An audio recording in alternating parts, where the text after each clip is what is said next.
You're conscious right now, obviously. You're watching this video. You're aware of the screen in front of you. Maybe you're aware of the room that you're in, or even the random thoughts sort of flickering through your mind. But hold on a second. Like, what even is this? This awareness that we're having right now? The sense of being here, of experiencing things. What is it exactly? Since the dawn of human time, thinkers of every culture have been asking this question in many different forms. And the question is, what is consciousness? In ancient Greece, philosophers like Plato and Aristotle, they believed that consciousness connected us to higher wisdom, to goodness, to beauty, to truth. And in the Middle Ages, these ideas were taken and sort of reinterpreted through a Christian lens by the philosophers and theologians like St. Augustine and Thomas Aquinas. And in that era, consciousness was often thought of as sort of the spark of divinity. It was the part of us that reached beyond the physical and separated humans from animals. But as science advanced, the idea of consciousness started to change. And in the 17th century, René Descartes famously said, "I think, therefore I am," which kind of reduced consciousness to rational thought. And that view, that consciousness is inextricably linked to thinking, has deeply influenced the Western ideas ever since. But in the late 19th and early 20th century, some thinkers began to question whether this whole rational thought idea was really the whole story, or whether consciousness was something way stranger, or maybe even kind of like an illusion of some kind. We have different philosophers and psychologists and psychoanalysts like Nietzsche, like William James, like Freud.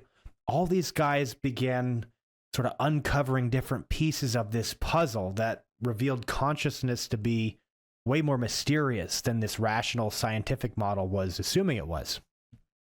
But even after all this history, one question still remains unanswered, and that question is, what exactly do we mean by the word consciousness? Well, at its simplest, consciousness is the experience of being aware. So to understand what I mean by that, here, we can try this. So if you're sitting in a chair, just feel how gravity's pulling you into your seat. Just connect to that experience. Or maybe if you have your phone, if you're holding your phone, just notice the weight of the phone in your hand. That feeling, before you think like, oh, that's what my phone feels like, the feeling isn't a thought. It's raw data. It's pure experience. So again, it's not your thoughts about the experience, but the raw fact that there's experience at all. And despite decades of research, no one's been able to explain this simple fact or the simple truth, which is, why does experience before thought, like just the feeling of things, why does it feel like something? And this is known as the hard problem of consciousness. And it still, to this day, remains one of the greatest mysteries, if not the greatest mystery of all time. We can describe how neurons fire in the brain. We know how memories are stored, how senses are processed. But none of this explains why we feel those experiences from the inside. Like, why does music move us? Why does a sunset feel rich and vibrant? Why does love or grief or awe have so much power within it? For most of modern science, the assumption has been that consciousness is something that the brain creates. That's like if you arrange enough neurons in the right order and allow complex information processing to happen, at some point, consciousness will just emerge. So in this view, consciousness is sort of like steam rising from boiling water. That's like a byproduct of something else, not a thing in itself. But for some time now, there's this new understanding that's begun to emerge, or perhaps more accurately, you could say re-emerge. Rather than seeing consciousness as something that the brain produces, some thinkers are now suggesting that consciousness is more fundamental than matter itself, like woven into the fabric of the cosmos. And if that's true, then maybe the brain isn't the source of consciousness at all. Maybe it's just one place where many different types of awareness come together. So you could think of it as sort of an intersection point where your sensations and your memories and emotion and thoughts all sort of move in sync like a school of fish. So it's separate signals that combine into one unified whole. And we're starting to lean towards this idea because the more that we study the brain, it gets the clearer that it becomes that nothing we've discovered proves that only brains can be conscious. We've just assumed that idea. We've just assumed that because most of our experience seems to happen in our heads. So maybe the real question isn't how consciousness appears, but what we've been assuming it fundamentally is in the first place. We have to realize that we're all defining conscious experiences in a human context. Like a little bit earlier, we're talking about how consciousness is the experience of being aware, like the raw feeling of gravity pulling you down into your seat or the weight of your phone in your hand. But the way that we understand that kind of experience, and really the way that we understand anything, is through the lens of our five senses, through a human way of understanding. So we just naturally assume that consciousness in itself, whatever it is, has to look and feel the same way to everything else that it does to us. And that makes sense. That makes a lot of sense, again, because our understanding is shaped by what it feels like to be human. But this is also very limiting, because whenever you hear the idea that consciousness might go all the way down and exist in atoms or in plants or even up in stars, it kind of sounds ridiculous. But it sounds ridiculous in part because we're imagining those things as humans, in human terms, like as if an atom had a mood or a tree had opinions like we do. Because that clearly isn't true. The whole thing just kind of seems ridiculous and absurd. Before we go any deeper, let's just recap what we've covered so far, because this is kind of a lot to take in. So we started by noticing the simple fact that we're aware right now, and that awareness is happening before you have a thought. It's just pure experience. And that raw sense of presence, that's what we're calling consciousness. But here's the thing. That feeling of being aware is shaped by what it feels like to be human. It comes through our senses, through our nervous system, through our brain. So we naturally assume that's where consciousness begins. But this brings us to one of the biggest problems in all of science and philosophy, which is the hard problem of consciousness. Even if we understand how the brain processes information, that still doesn't explain why it feels like something to be alive, like why there's an inner world at all. And what's becoming more clear is that the brain might not be the source of consciousness. It might be just one place where many different kinds of awareness come together. So think about it. Even something as simple as like touching a hot surface. This relies on layers of systems working underneath you. You have your skin cells in your fingers, your nerves, your whole genome, all kind of keep your body tuned to a specific temperature. So that same signal of hot or cold would likely feel completely different to a lizard or to a tree. All of this depends on what kind of being is having the experience. So if we really want to understand consciousness at a deeper level, we have to step outside of the human lens and stop assuming that all awareness has to look and feel the same way that it does to us. So if consciousness doesn't begin in the brain, then where does it begin? If awareness builds up layer by layer, let's say, what would that look like in nature? Well, let's start with something simple. Let's take a bacterium.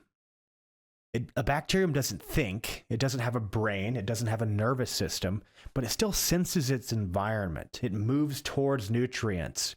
It avoids toxins. It communicates chemically with other bacteria. So in a very basic way, it registers change and it responds to the environment.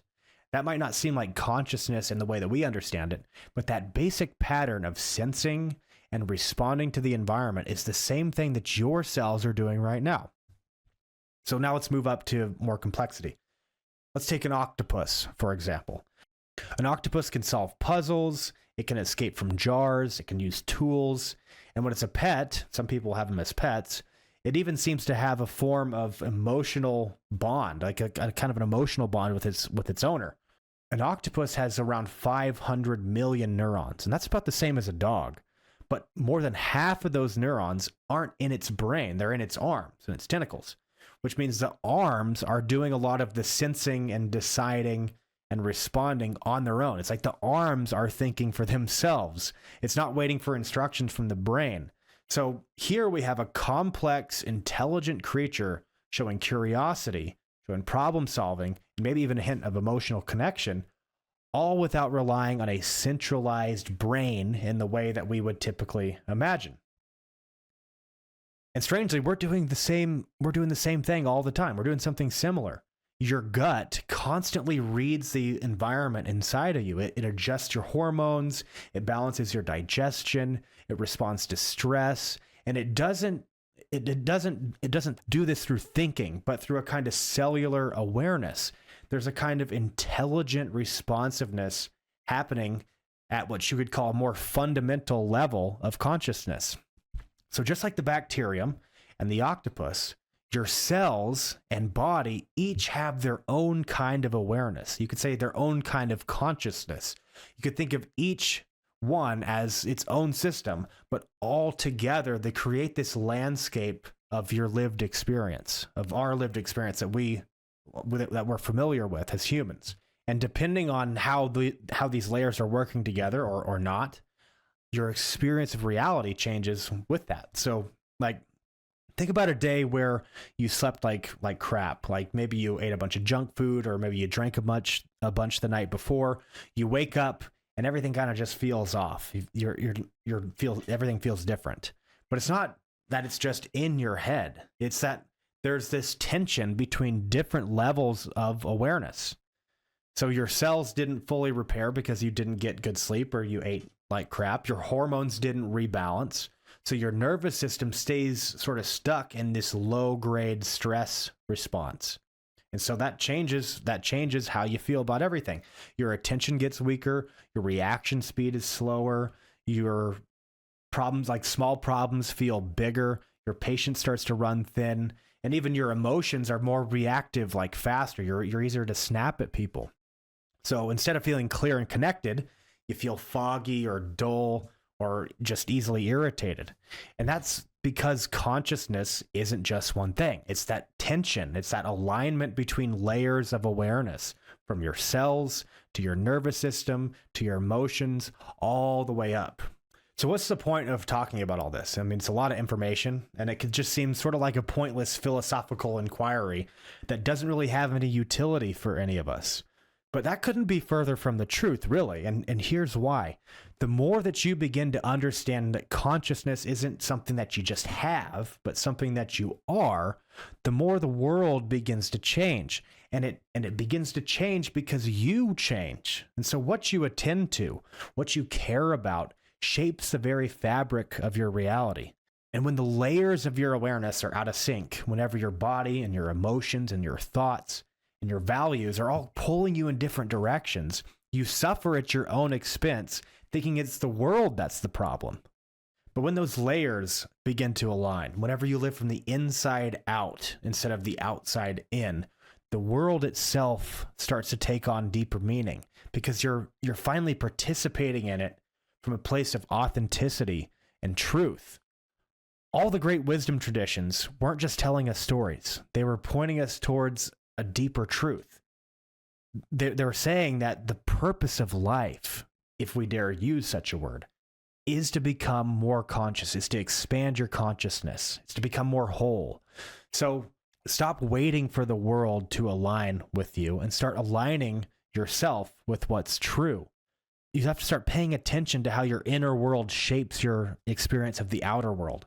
So I don't know what you're going through right now, but you're not as stuck as you think you are. You can grow, you can evolve, you can wake up, but only through the realization that redemption comes from within. It comes through a deep engagement with your soul's journey.